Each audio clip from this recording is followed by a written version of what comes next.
Ryan Reynolds here from Mint Mobile. With the price of just about everything going up during inflation, we thought we'd bring our prices down. So to help us, we brought in a reverse auctioneer, which is apparently a thing. Mint Mobile Unlimited Premium Wireless. How to get 30, 30, bit to get 30, bit to get 20, 20, 20, bit to get 20, 20, bit to get 15, 15, 15, 15, just $15 a month? Sold! Give it a try at mintmobile.com/switch. $45 upfront payment equivalent to $15 per month. New customers on first 3-month plan only. Taxes and fees extra. Speed slower above 40 gigabytes. See detail. This episode is brought to you by United Airlines. When you want to make the most of your vacation, book with United. They're an airline that cares about your travels as much as you do. United is transforming the flying experience with Bluetooth connectivity, screens, power at every seat, and bigger overhead bins to help fit everyone's bag. And with their app, you can skip the bag check line, get live updates, and more. Change the way you fly. Book your next trip today at united.com.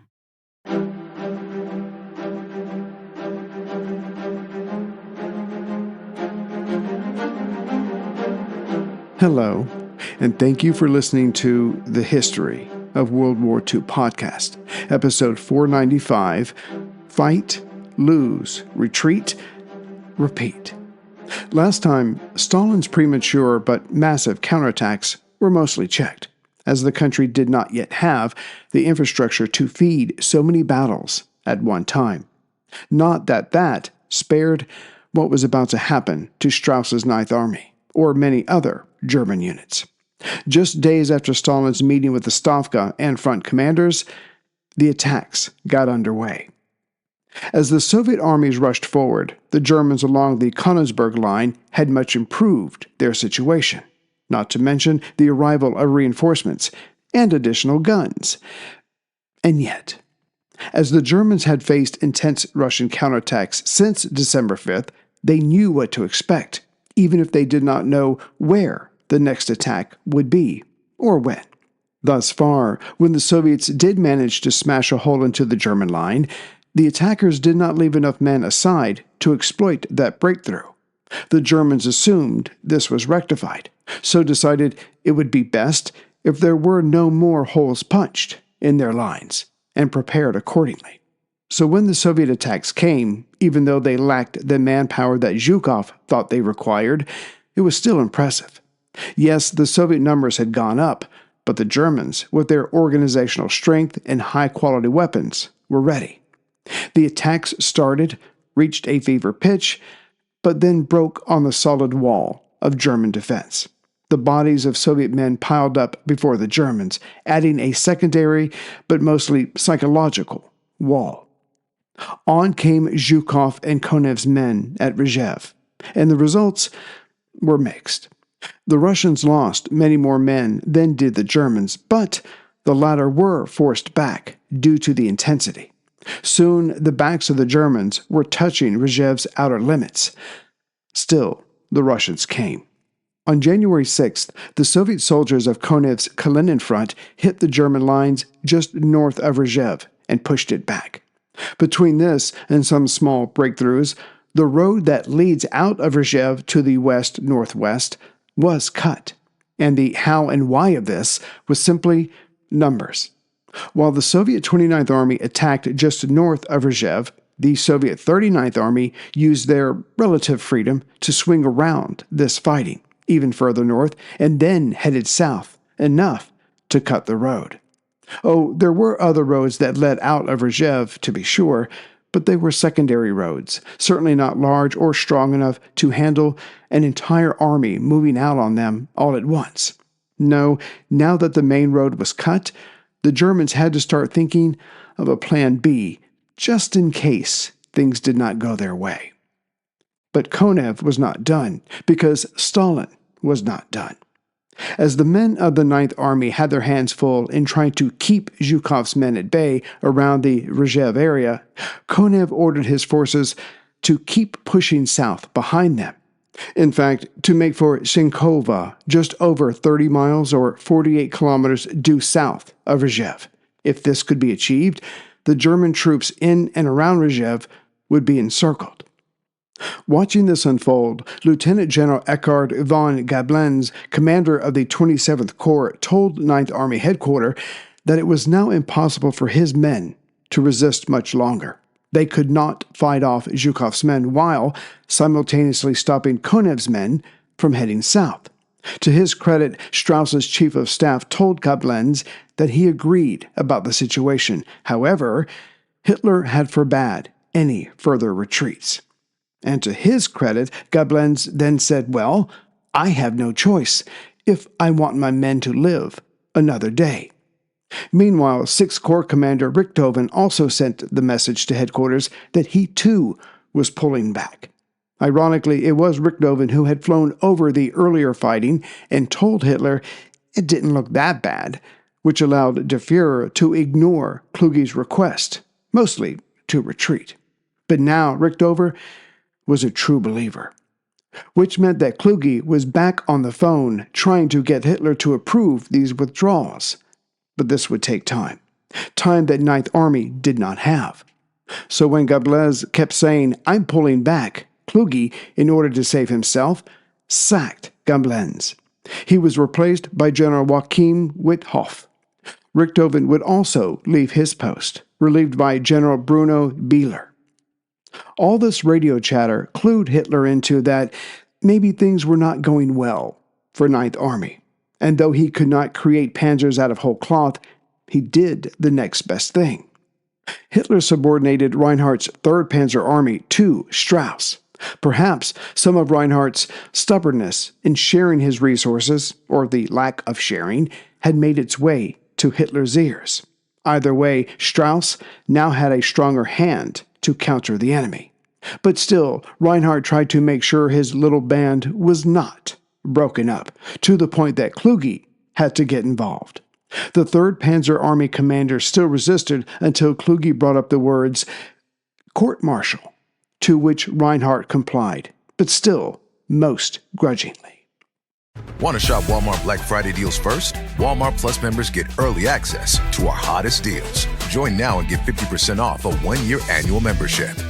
Shop Black Friday deals first with Walmart Plus. See terms at walmartplus.com. But Army Group Center was having difficulties to the southwest of Rzhev as well.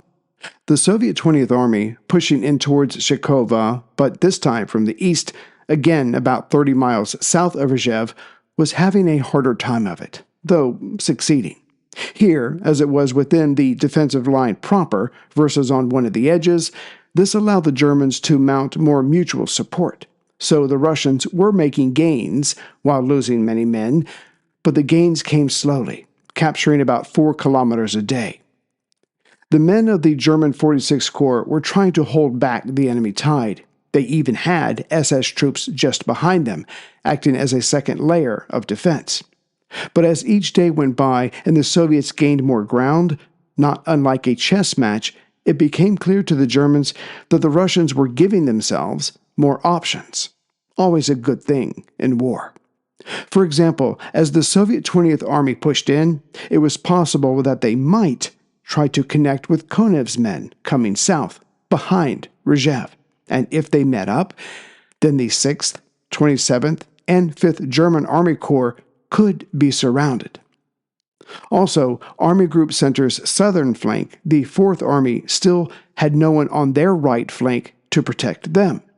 Yes, the 2nd Panzer Army was there, somewhere south of them, but not in a position to help. Even worse for the 4th Army, now its left or northern flank had to fall back to keep up or back with those retreating to their north. If this kept up, the Soviets might try for a breakthrough here to reach Vyazma, which would either see the German 9th and 41st Army Corps surrounded and or destroyed.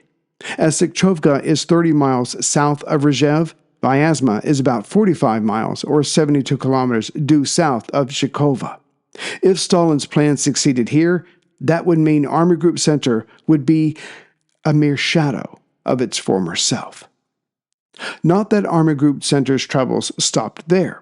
About 50 miles or 80 kilometers east by southeast of Vyazma is the city of Medin, one of Stalin's target cities for rescue. For a reference point, Medin is about 30 miles or 48 kilometers north by northwest of Kluge. See episode cover. It may be remembered that before he himself was sacked, Guderian had been able to push around Tula and then began to approach Moscow from the south. And as Stalin had first concentrated on the Germans to the north and northwest of Moscow, the Germans here to the southwest of the capital had lost less territory by the counter-attacking Russians. That was about to change. Still in early January, the Soviets broke through the German lines at Medellin, but credit really needs to go to the panzers of 19th Panzer Division. As German infantry and panzers were holding the line at Medellin, again north of Kluge, other Russian troops were approaching the city of Yukhnov, 25 miles or 40 kilometers southwest of Medellin, and 50 miles or 80 kilometers northwest from Kluge. As it made no sense to hold Medellin if Yukhnov behind Medellin was lost, the 19th Panzer Division was ordered to pull out of Medellin and race to save Yukhnov. So, to sum up, there was now a hole in the German lines at Medellin. The Germans were barely holding on to Kluge, and behind both, Yukhnov was now threatened. Hitler responded to this latest crisis by redrawing the northern boundary of Fourth Army. All units north of the breakthrough at Medellin were now a part of Hoppner's 4th Panzer Army. This was Hitler trying to preserve the center of Army Group Center at the expense of its southern flank. Then Der Führer told Kluge no again when asked if 4th Army could be allowed to pull back to avoid encirclement. Nuts to this, or something akin to that, Kluge told 4th Army Commander General Ludwig Kubler that he himself would order the pullback if it became necessary. The consequences be damned. But it did not come to that. On January 8th, Hitler allowed the fallback. Not that the drama ended there. No, it was just getting started. Hoppner had already started pulling his men back, but to the northwest, as to put them above the Soviet breakthrough. Kluge told Hoppner to stop this immediately and instead head due east. But Hoppner told Kluge rather bluntly, "My highest duty is to my troops," as in keeping them alive. But what Hoppner did not know, could not know, was that he was messing with Kluge's plan on how to deal with Hitler. Kluge had been strong in enforcing Hitler's not one step back order so that he may be viewed as an ally of Hitler, so if he did request a retreat, clearly it was needed on military grounds, and not out of fear. Now, here was Hoppner blowing all that to hell. Further, Kluge needed Hoppner to stay in his relative area to help maintain cohesion. This disobedience had to be reported to Hitler, and Der Führer exploded as never before. The short version? Hoppner was sacked on the spot, but further, he was kicked out of the army and his pay and pension were canceled. Kluge tried to negate some of this, but Hitler would not hear of it. Kluge even threatened to resign himself, but Hitler, like the rocks of Stonehenge, would not budge. Hoppner was replaced by General Richard Ruoff, the former commander of 5th Corps. And like we have seen before, after all of this, Hitler then ordered Ruoff to follow Hoppner's retreat plan. However, Hitler also wanted Ruoff to restore contact with the 4th Army. And then, a week after all of this, Hitler allowed almost all of Kluge's recommendations for a general pullback, at the very least, to make their line straighter, thus shorter, thus allowing more defense in depth. To finish off Hoppner, when he returned to Berlin, he fought tooth and nail and seemingly won. He was restored to the army, but given no assignments. He got his payback and his pension, but he also sat at a desk. That is, until he became involved in the assassination attempt against Hitler in the summer of 1944. Erich Kirk Richard Hoppner was tried, found guilty, and hanged. Okay, I have to tell you, I was just looking on eBay where I go for all kinds of things I love, and there it was. That hologram trading card. One of the rarest, the last one I needed for my set. Shiny like the designer handbag of my dreams. One of a kind. eBay had it, and now everyone's asking, ooh, where'd you get your windshield wipers? eBay has all the parts that fit my car. No more annoying just beautiful. Whatever you love, find it on eBay. eBay. Things people love. Back to the fighting. Stalin's front-long attack gave the Germans many moments of panic, but at the end of the day, it was that very dispersal of force that weakened the Russians enough so that while encirclements were threatened in several areas, they couldn't quite pull them off. A part of the equation that led to Stalin not getting what he wanted from this attack was the recently arrived German reinforcements. Also, part of an infantry division was placed in the gap just below 4th Army. This was near the town of Sukhinichi, about 60 miles southwest of Kluge. Yet right away, this very force itself was surrounded. The rescuers were soon calling out to be rescued. To the trapped Germans northeast, 19th Army Panzer Division tried to mount a rescue, but the panzers and the infantry were unable to fight their way through. Besides, other Russian attacks caused other emergencies elsewhere that had to be dealt with. Which is about the time that 19th Panzer Division's commander, General Nobelsdorf, became ill and had to be flown out. The new commander would be Gustav Schmidt. What would make the lives of the men of the 19th Panzer hell was that they might have been reduced down to 100 men each in their battalions, but they were one of the few mobile units that the 19th had, and the 4th Army needed help. So 19th Panzer had 2 elements break away, and they were sent to Yuknov, north of Sukhinichi, by some 40 miles or 64 kilometers, and to an area southwest of Yuknov. Back to the north, as Strauss's 9th Army was struggling to deflect the blows delivered by troops of the Kalinin Front, the German 22nd Corps got separated from the rest of 9th Army. Seeing this, Strauss ordered the 2 ends to fight towards each other because as soon as the line was reformed, there was to be a major German attack to push the line back to the east. No, this did not mean that the Soviets would stop coming, but they would have to reinforce their lines, and hopefully that would take days, maybe even weeks. But just as Strauss was about to issue these orders, Kluge stepped in and ordered Strauss to reform his line, but then to hold still. Yet Strauss wasn't going to go on the offensive simply for the fun of it. He and his were holding a stretch of line that was simply too long. Thus the enemy had to be weakened, but Kluge continued to say no. Stressed beyond measure, Strauss requested sick leave. It was granted, and then he was removed from his position. The new leader of the 9th Army would be General Walter Model. The son of a schoolteacher, Model was hardworking, ambitious, but lacked social graces. Thus he was more respected than liked.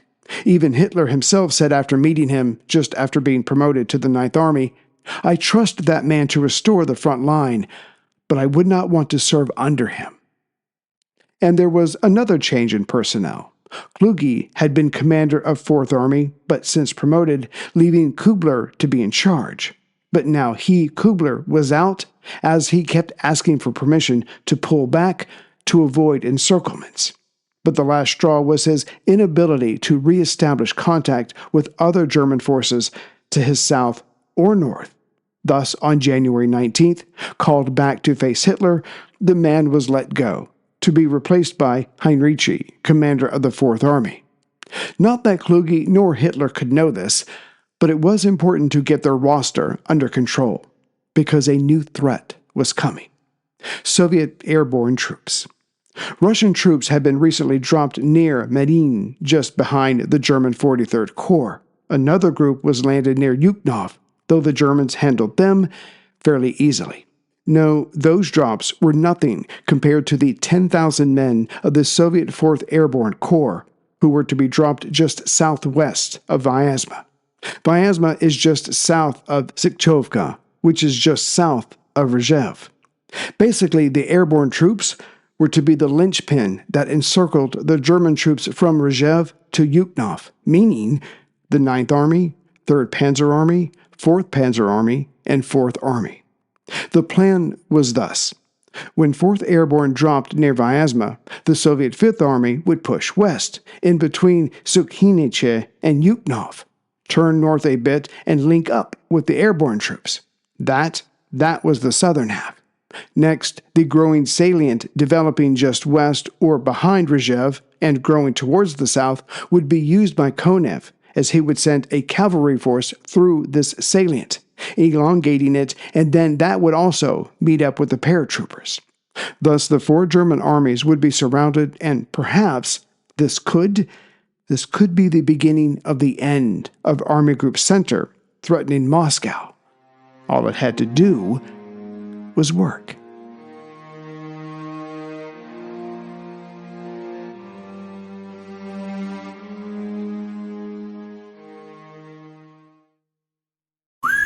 Tis the season for Hardee's handcrafted goodness. Made from scratch buttermilk biscuits pulled fresh from the oven. The return of special traditions like salty sweet candied bacon. And faithful friends like Hardee's cinnamon raisin biscuits gathered near to us and served all day, all season long. From icing drizzled biscuits to savory charbroiled burgers, unwrap the holiday goodness of Hardee's. Find the best deals on the Hardee's app. Items available for a limited time at participating restaurants. Do you want to know where you can find almost 500 episodes of the history of World War II? Hi, I'm Ray Harris Jr., inviting you to check out my podcast, the History of World War II podcast, where I provide in-depth examinations of the key people and events that shaped World War II. While there, you'll also find interviews with authors who provide new and interesting reflections that help further our understanding of the conflict and the people that fought it. And a new episode comes out every week. And more history, that's always a good thing. That's the History of World War II podcast or worldwar2podcast.net.